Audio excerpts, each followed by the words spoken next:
Paano nga ba gawing tatlo ang sarili mo habang sumasayaw ka? So may naituro na akong ganito dati, pero yun ay ready-made na effect yun at yun ay sa TikTok. So may nagtanong po paano naman yung walang TikTok app. So kung paano ito gawin sa CapCut, panoorin nyo lamang ito.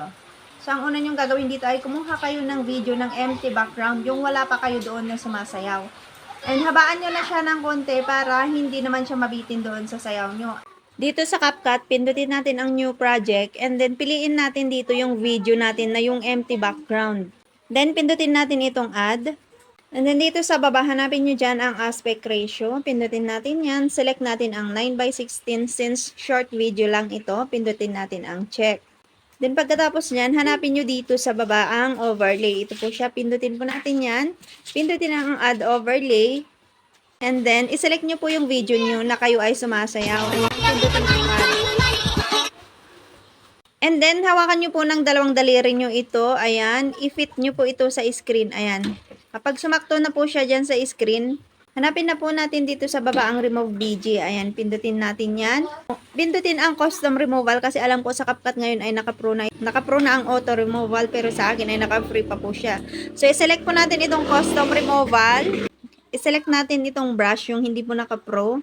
Pwede nyo rin pong i-adjust itong brush size. And bahala na po kayo mag-adjust. Ikuskus po natin yung daliri natin sakto dito sa atin.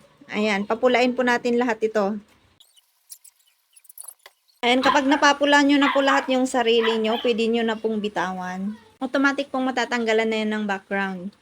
Hintayin nyo lang pong mag-green itong bilog and then pindutin nyo itong check. So, mapapansin nyo po na wala na po yung kanyang background. Ang makikita na po dyan ay yung video clip natin na empty background. And then, pindutin po natin ito. And then, dito, hanapin natin dito ang duplicate. Ito po siya. Pindutin po natin yan. Pindutin pa natin ng isang beses para maging tatlo. So, ito po yung first clip natin. Ayan, pindutin nyo po yan. Ito po yung una. Then, pindutin nyo po itong pangalawa at hawakan nyo po siya. I-hold nyo, hilain nyo pababa, and then ipantay nyo po dito sa unahan. Pumunta po tayo dito sa isang duplicate. Pindutin po natin yan. Hawakan po natin. Hilain pa natin pababa. So, nasa pangatlong layer na po siya. Ayan, ipantay lang po natin dito sa unahan. Then, mula po dito sa taas, pindutin natin itong pangatlo. Ayan.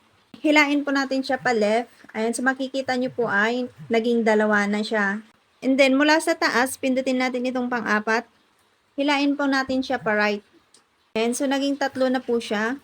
And mapapansin nyo po yung nasa gitna ay natakpan na po. So, mula sa taas, pindutin po natin itong nasa pangalawa. At hanapin po natin dito sa baba ang layer. Pindutin po natin yan.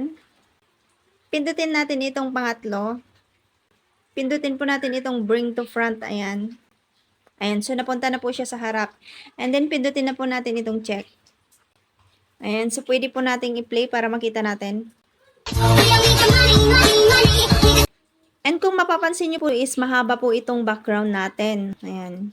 So, ang gagawin po natin dito, pindutin po natin itong background natin na nasa taas. Ipantay lang po natin dito sa tatlo na ito. And then, pindutin po natin ang split. Pindutin po natin itong clip na nasa right side. Pindutin natin ang delete. Ayan. So, pantay na po siya. Ayan.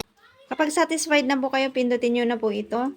Then, pindutin ang save to device para ma-save sa device nyo. Yun lang. Follow and share for more tips and tutorials.